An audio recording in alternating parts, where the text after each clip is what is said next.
परंपरा नाही, हा आहे जीवनाला दिशा देणारा मार्ग. हे केवळ विधी नाहीत, हे आहेत शास्त्राच्या अधिष्ठानावर उभे असलेले संस्कार.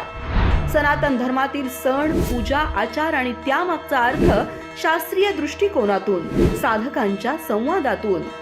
सनातन संवाद, परंपरा, शास्त्र आणि सत्याचा संवाद.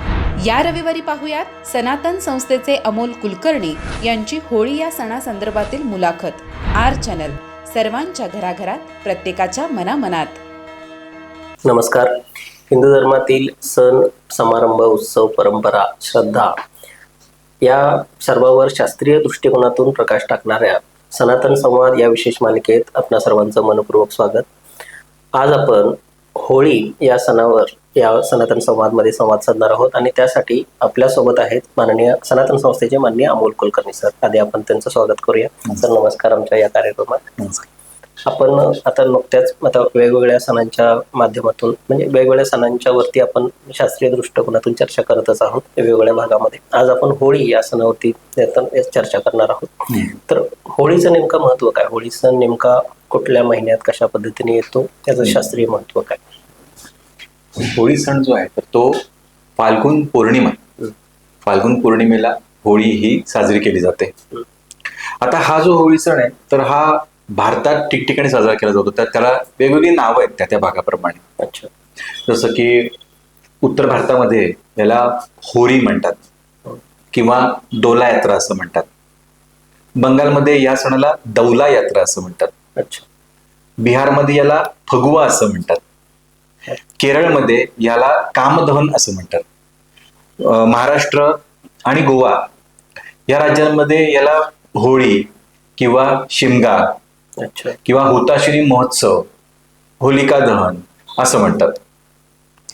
म्हणजे याच्या मागचं हे जरी वेगवेगळं असेल, कदाचित इतिहास वेगवेगळा असेल, पण त्या करण्यामागे जो उद्देश आहे ना तो काय आहे, तर वाईटावर चांगल्याचा विजय किंवा ज्या दुष्प्रवृत्ती आहेत त्या दुष्प्रवृत्ती किंवा अमंगल, या अमंगलाचा नाश करून तिथे सत्प्रवृत्ती दाखवणारा जो सण आहे तो सण म्हणजे होळी असं याला म्हणता येईल. अच्छा. तो सण नेमका होळी आपल्याकडे कशी म्हणजे ती होळी पेटवून ती ही म्हणजे हुताशनी पौर्णिमा साजरी केली जाते. बरोबर. तर ती नेमकी कशी कुठे करावी? तत्पूर्वी त्या होळीच्या मागचा थोडासा इतिहास सांगतो. म्हणजे खूप पूर्वी एक ढुंडा अथवा डौंडा नामक एक राक्षसीण होती आणि ती काय करायची तर ती लहान मुलांना खूप त्रास द्यायची, गावामध्ये रोगराई निर्माण करायची.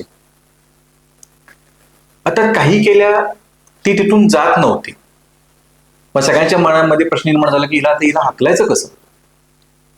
मग ही जी कथा आहे तर भविष्योत्तर जे पुराण आहे त्या पुराणामध्ये या कथेचं वर्णन दिलेलं आहे. मग नारद मुनींनी युधिष्ठिराला सांगितलं, राजा युधिष्ठिराला, की हिला जर घालवायचं असेल तर एक यज्ञ तुला करायला पाहिजे. आणि त्या जो यज्ञ कसा करायला हवा तर ज्या गोवरी असतात, शेणी असतात, तर तो त्या तूप हे वापरून एक यज्ञ करावा लागेल. त्या यज्ञामध्ये राक्षोघ्न मंत्र म्हणजे अनिष्ट शक्ती किंवा दुष्ट शक्ती नष्ट करण्यासाठीचे मंत्र म्हणून तो यज्ञ करावा लागेल. त्या यज्ञासाठी तुला लोकांना बाहेर बोलवावं लागेल, कारण लोक कसे घाबरलेली आहेत. त्यामुळे लोकांना बाहेर तिथे बोलवावं लागेल, लोकांना एकत्र करावं लागेल आणि लोकांचा तो जो आनंद आहे आणि हा यज्ञ या माध्यमातून ती जी दुष्ट शक्ती आहे, ती राक्षसी नाही, ती राक्षसी निघून जाईल. हे उपाय त्यांनी सांगितला आणि त्याप्रमाणे हा जो उपाय केला आणि ती जी शक्ती आहे ती शक्ती, ती जी दुष्ट शक्ती, ती जी शक्ती सगळी क्षीण झाली आणि तिथून ती निघून गेली. आता उत्तर भारतामध्ये ते तिथं काय करतात तर होळीच्या आधी 3 दिवस आधी छोट्या बाळकृष्णाचं रूप जे आहे अर्भक कृष्ण त्याला पाण्यात निजवतात, ठेवतात. आणि होळी दिवशी जी पुतना राक्षसीण आहे तर त्या पुतना राक्षसीणीचं तिथे दहन केलं जातं. ह्यामागे अजून एक कथा आहे. म्हणजे भगवान शंकर हे उपासनेला बसले होते, समाधीमध्ये होते आणि एकदा तिथे कामदेव आले आणि कामदेवाने काय केलं तर शंकराचं मन चंचल करण्याचा प्रयत्न केला. जेव्हा शंकरांना लक्षात आलं की माझं मन कोण चंचल करते, मग तिने डोळे उघडले, तेव्हा समोर कामदेव दिसले आणि तिथेच त्या जागीच ते भस्म झाले. आणि म्हणून हा जो सण आहे तर तो कामदहन उत्सव म्हणून पण साजरा केला जातो. थोडक्यात होळी जी आहे ना, तर आपल्या मनामधले जे अनावश्यक विचार आहेत, अमंगल विचार आहेत, त्या अमंगल विचारांवर विजय मिळवण्याची शक्ती, सामर्थ्य हे ह्या होळीमध्ये आहे. आणि म्हणून होळी हा साजरा केला जातो. आता हा साजरा कसा करायचा, हा तुझा जो प्रश्न होता, तर त्याच्या मागे पण एक शास्त्र आहे, ते आपल्या सगळ्या शास्त्रात दिलेलं आहे. तर होळी कुठे साजरी करावी, तर जिथे आपलं ग्रामदैवत आहे गावामध्ये, तर त्या ग्रामदेवताचं जे प्रांगण आहे त्या प्रांगणामध्ये अथवा आपल्या सोयीच्या ठिकाणी ती होळी आपण साजरी करू शकतो. मग जिथे आपण होळी हे करणार आहोत तर तिथलं जो भाग आहे तर तो शेणाने व्यवस्थित सारवून घ्यायचा. शेणाचं महत्व आपल्याला माहिती आहे की शेण जे आहे, गाईचं शेण, तर त्याच्यामध्ये सात्विकता आहे आणि ती जी भूमी आहे ती भूमीची सात्विकता वाढते.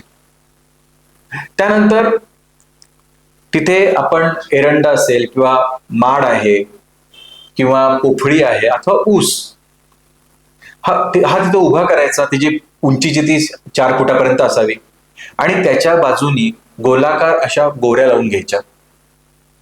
हे एकदा सगळं लावून घेतलं की मग आपण शुचिर्भूत व्हायचं.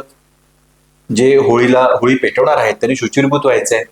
होळीला प्रार्थना करायची. काय प्रार्थना करायची की आमच्या पण मनामधले जे काही अमंगल विचार असतील किंवा काही जे काही अनिष्ट काही शक्ती असतील, काही त्रास असतील, ते सगळे तुझ्या कृपेने निघून जाऊ दे अशी प्रार्थना करायची. त्यानंतर श्री होलिकायै नमः असा जयघोष करून आपल्याला ती होळी पेटवायची. होळीची पूजा करायची. होळीला नैवेद्य म्हणजे पोळी जी असते त्या पोळीचा होळीला नैवेद्य द्यायचा. होळीमध्ये नारळ जो आहे तो नारळ त्या होळीला अर्पण करायचा आणि मग होळीभोवती 3 प्रदक्षिणा घालायच्या.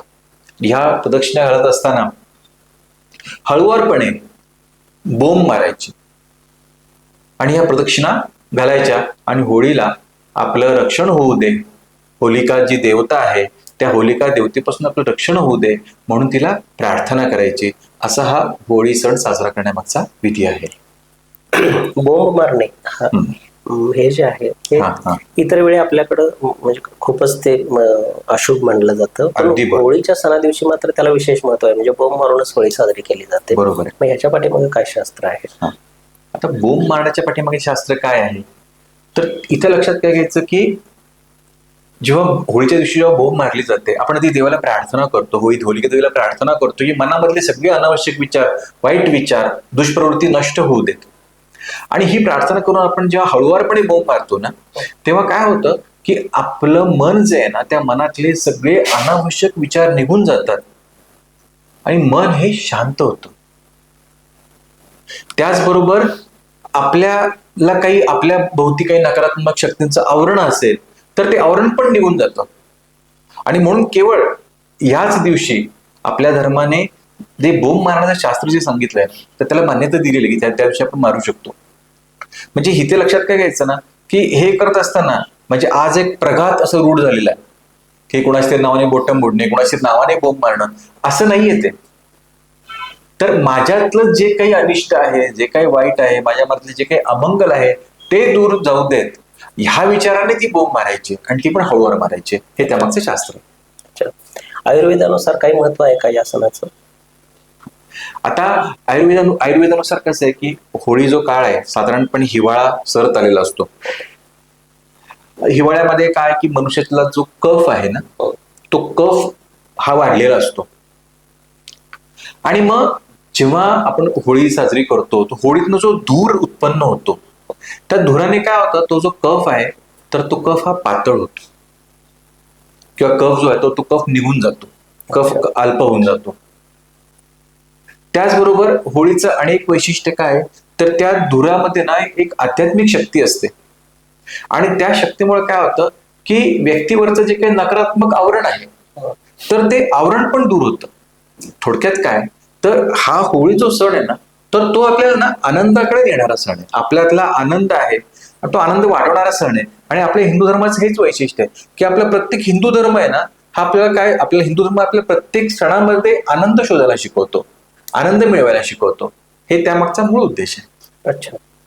आता होळी सणाला आपण होळी पेटवतो आणि त्यामध्ये त्या ज्या आपण पोळ्या बांधतो त्या एरंडाला, त्या त्यातच जळून जातात. मग काही संघटना म्हणजे त्या निमित्तानं वृक्षतोड होते किंवा ते पोळी त्या गरिबांना म्हणजे त्या जाळण्याऐवजी गरिबांना दान करा अशा पद्धतीचं आवाहन करतात. याबद्दल काय सांगाल? जे आपण बरोबर आहे, गेल्या काही वर्षांपासून काही संघटना अशा अवयव उठवत आहेत. आता इथे एक लक्षात घ्यायचं ना की जी वृक्षतोड आहे ती वर्षभर होत नाही का? वर्षभर विविध कारणांनी वृक्षतोड होत असते. आपण आता बघतोय का काँक्रीटची जंगल उभी राहत आहेत, त्यासाठी वृक्षतोड होत नाही का? मग तिथे त्या विरोधात काही पाऊल उचललं जातं का?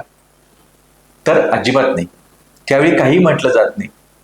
किंवा हल्ली अजून एक काय म्हणतात की कचऱ्याची होळी करा.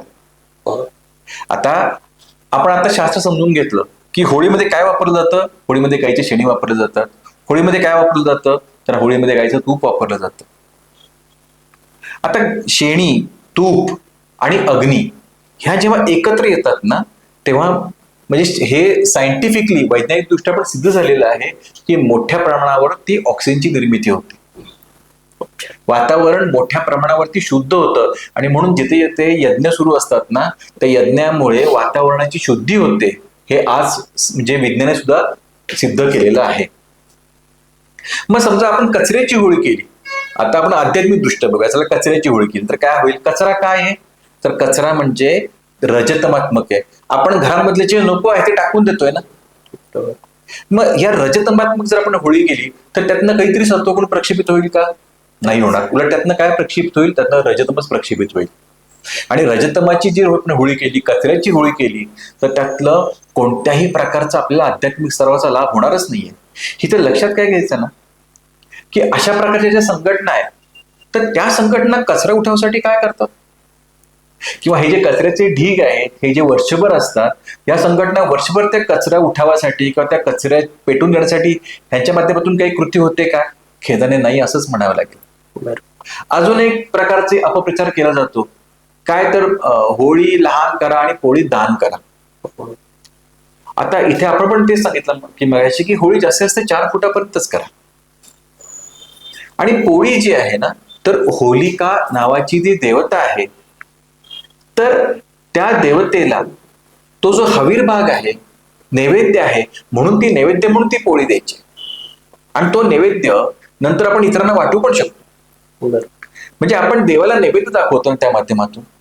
राहता राहिला प्रश्न पोळी दान करण्याचा, तर आपल्या हिंदू धर्मामध्ये दान धर्मच सांगितलं ना. दान धर्म म्हणजे धर्माला दान जोडलेलंच आहे. आज आपण बघितलं जगाच्या पाठीवर हिंदू समाज जो आहे हा सगळ्यात मोठ्या प्रमाणावर दानधर्म करतो. त्यामुळे दानधर्म करण्यासाठी हिंदू धर्माला कोणी शिकवायची आवश्यकताच नाही. आणि जे अशा प्रकारचं आव्हान करतात, तर खरोखर 365 दिवस ते स्वतः किती दान करतात, किंवा गोरगरिबांना काहीतरी मिळावं खाण्यासाठी नियमित म्हणून ते काय प्रयत्न करतात, तर खेदानेचं उत्तर नाही असंच आहे. म्हणून इथे समाजाला सांगावं असं काय वाटतं ना की जिथे आपल्याला होळी मागे शास्त्र समजून घ्यायचंय, आणि हे शास्त्र आपण एकदा समजून घेतलं, त्यामागचं अध्यात्म समजून घेतलं, आपल्याला होणारा आध्यात्मिक लाभ समजून घेतला, की असे कोणीही काही जरी म्हटलं ना तर त्याच्याकडे आपण दुर्लक्ष करायला लागतो, किंवा आपण समाजामध्ये आपणही शास्त्र सांगू शकतो. अशा संघटनांना आपणही जाब विचारू शकतो, त्यांनाही प्रश्नचार विचारू शकतो की इतर वेळी तुम्ही कुठे असता. आणि त्यामुळे इथंही सांगावं असं वाटतं की असे जे काही कोणी प्रश्न विचारतात त्यामागचा उद्देश एकच आहे, तो म्हणजे हिंदू धर्मामधले जे काही सण आहेत त्या सणांवर कुठल्याही सणावर टीका केली जाते ना, तर तो टीका करणे हाच तो उद्देश आहे. त्यापेक्षा आपण धर्मात मागचं शास्त्र समजून घेऊया, आणि जिथे कुठे शक्य आहे तर तिथे आपण हे शास्त्र समजून घेऊन त्याप्रमाणे आपण सण साजरे करून अशी जिथे कुठे टीका केली जाते त्याचा आपण खंडणी करू शकतो. बरोबर. होळीच्या दुसऱ्या दिवशी धुलीवंदन साजरी केली जाते. ते धुलीवंदनाचं आणि होळीचा नेमका संबंध काय, आणि धुलीवंदनाचं वेगळं महत्व काय? आता होळीच्या मध्ये त्याला मगाशी आपण म्हणलं होमच म्हटलेला आहे, आणि तो एक प्रकारचा होम असतो.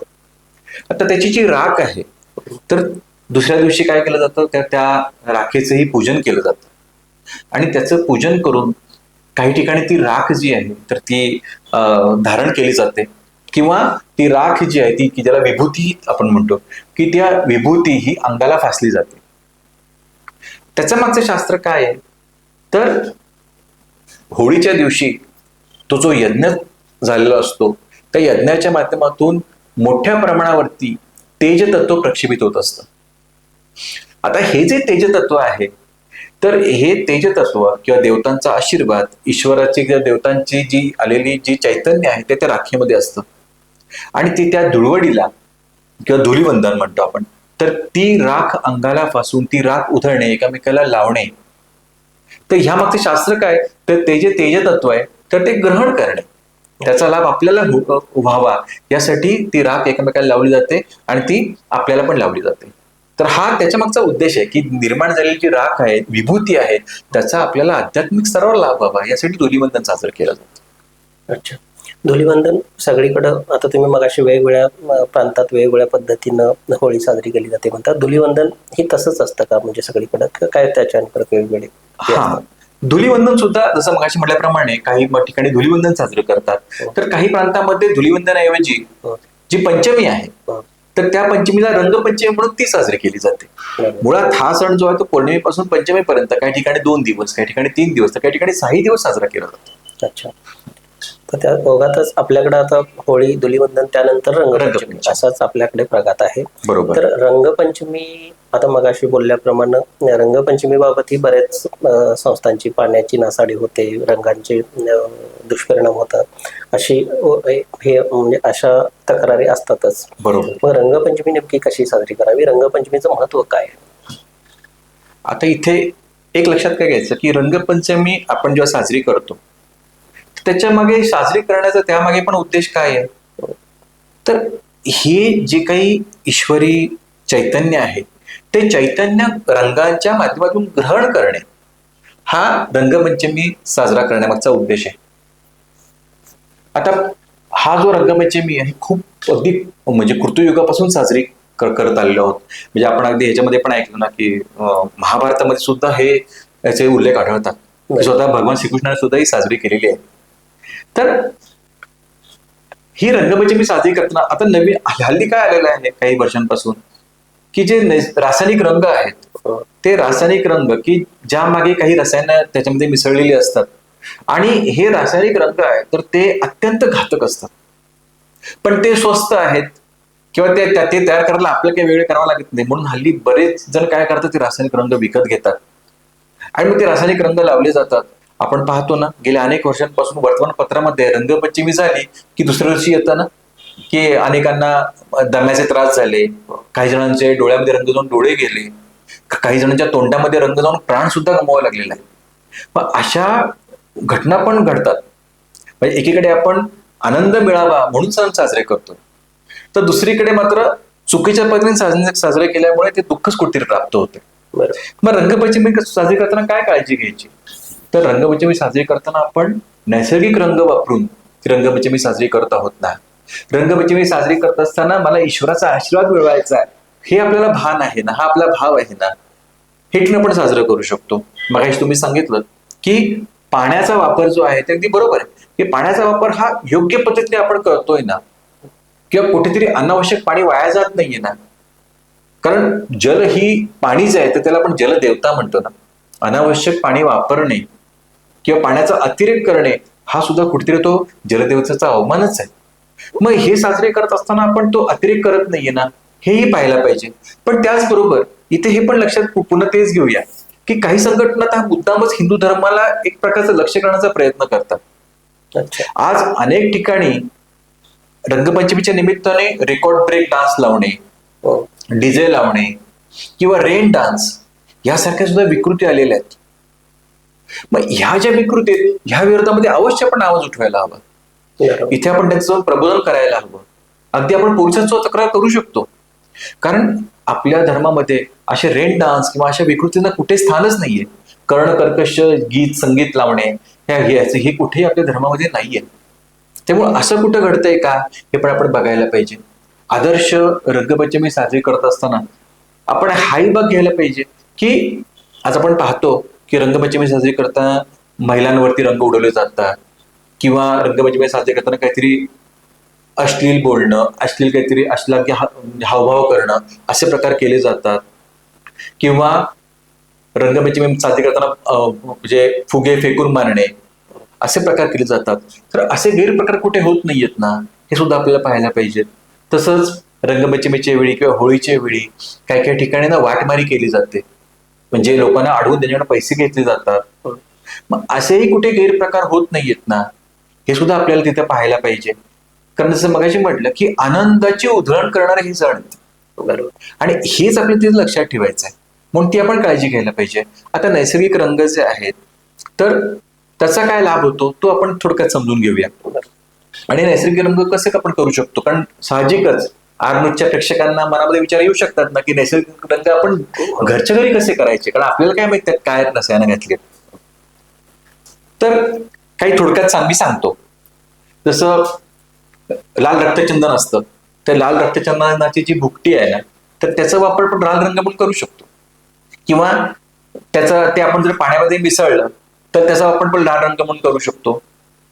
म्हणजे आपण कोरडाही खेळू शकतो, लालही खेळू शकतो. समजा आपल्याला हिरवा रंग करायचा आहे तर मेहंदीचा रंग जो आहे, मेहंदी जी आहे, तर तो मेहंदीचा रंग कोरडा आपण जर बेसनाच्या पिठामध्ये किंवा गव्हाच्या पिठामध्ये थोडा मिसळला तर आपण तो गव्हाचा रंग, तो त्याचा रंग हिरवा होतो. अशा तऱ्हेने आपण घरच्या घरी हिरवा रंग तयार करू शकतो. समजा आपल्याला जर पिवळा रंग तयार करायचा तर हळद आहे, हळद ही गव्हाच्या पिठामध्ये म्हणजे कणकेमध्ये किंवा आपल्या तांदळाच्या पिठामध्ये एकाच दोन प्रमाणात जर आपण मिसळली तर त्या हळदीचा पण आपण पिवळा रंग म्हणून वापर करू शकतो. अच्छा. तसंच ती हळद जी आहे तर ती आपण जर 2 चमचे हळद जर लिटरभर पाण्यामध्ये टाकली आणि ती जर उकळली तर त्यातनं सुंदर असा पिवळा रंग तयार होतो. जर आवळ्याचा रस आहे तो जर आपण भांड्यामध्ये तापवला तर काळा रंग तयार होतो. त्याचबरोबर हे रंग खेळत असताना आपण जर त्याच्यामध्ये थोडस जर का आपण उटणं टाकलं, नैसर्गिक उटणं, तर त्याला सुंदर वास पण येतो आणि त्वचेला हे सगळे रंग आहेत ना कुठे हानिकारक नाही आहेत. म्हणजे ह्यानी त्वचा पण आपली चांगली राहणार आहे, त्वचेची आपली काळजी पण घेतली जाणार आहे आणि रंग खेळण्याचा आपल्याला आनंद पण मिळणार आहे. तर अशा प्रकारे आपण रंग खेळू शकता. नैसर्गिक रंग आपण आपल्या घरच्या घरी सुद्धा आपण तयार करू शकतो. आणि हे रंग आपण जर आपल्याला काढायचे आहेत ना त्यासाठी काही विशेष मेहनत पण करावी लागत नाही. अगदी साधं पाण्याने सुद्धा हे जे रंग आहेत हे सगळे रंग निघून जातात. बरं. तर होळीचं तुम्ही महत्व, शास्त्रीय महत्व सांगतच आहात. तर आदर्श होळी नेमकी कशी साजरी करावी याविषयी काय सांगा, म्हणजे कशा पद्धतीनं आपण त्याचं स्वरूप बदलू शकतो. हा, जसं मागाशी सांगितल्याप्रमाणे ही होळीचं जी रचना आहे त्याप्रमाणे होळी साजरी करायची. आणि आदर्श होळीसाठी आपण काय करू शकतो तर एक गाव एक होळी अथवा एक वॉर्ड एक होळी असा उपक्रम राबवू शकतो. होळीला चांगली झाडं जी आहेत तर चांगली वृक्ष न तोडता जे सुकलेली लाकडं आहेत ती आपण वापरू शकतो. तिसरं म्हणजे होळी जी आहे तो होळीला अवश्य आपल्याला पोळी जी आहे ती दान करू शकतो आणि त्या दिवशी आपण आपल्याला वाटलं तर आपण अन्नदान पण करू शकतो. अजून एक काय करू शकतो तर होळी दिवशी आपण सात्विक जी वेशभूषा आहे, जसं महिला आहेत तर शक्य असल्यास साडी, पुरुष आहेत तर त्यांनी कुर्ता पायजमा, जी आपली पारंपरिक वेशभूषा आहे ते पारंपरिक वेशभूषा आपण परिधान करू शकतो. होळी दिवशी आपण ती जी होलिका देवता आहे तर त्या होलिका देवतेला प्रार्थना करू शकतो की आम्हाला राष्ट्र आणि धर्म कार्यासाठी तू शक्ती दे, बुद्धी दे, कारण आज राष्ट्र आणि धर्म कार्य करण्याची नितांत आवश्यकता आज आलेली आहे. तर त्यासाठी आपण प्रार्थना करू शकतो. आणि होळीचे जे गैरप्रकार आज काही काही ठिकाणी आपल्याला पाहायला मिळतात, अपप्रकार काहीतरी होत आहेत, तर त्या ठिकाणी ते प्रकार कसे आपण थांबवू शकतो, यासाठी आपण कसं एकत्रीकरण करू शकतो, त्यासाठी आपण जर प्रयत्न केले तर खऱ्या अर्थाने एक आदर्श आणि आध्यात्मिक होळी साजरी केल्याचं आपल्याला समाधानही मिळेल आणि आपल्यावरती देवताची कृपा पण होईल. नक्कीच सर, आपण होळी, धुलीवंदन, रंगपंचमी ती कशा पद्धतीनं आपण साजरी करावी आणि त्याच्या पाठीमागचं शास्त्रीय महत्त्व काय आहे आणि ते आदर्श पद्धतीनं कशा साजऱ्या करता येतील याविषयी आपण विस्तृत मार्गदर्शन केलं. आमच्या दर्शकांनाही नक्कीच आवडलं असेल. आपण इथं आलात आणि या होळी सणाबद्दल हे जे महत्त्व सांगितलं त्याबद्दल आपलं मनपूर्वक आभार. पुन्हा एकदा आपलं धन्यवाद. आमच्या सर्व प्रेक्षकांना होळीच्या आणि रंगपंचमीच्या खूप खूप शुभेच्छा. गुरुजनी कृतज्ञता व्यक्त करतो. धन्यवाद.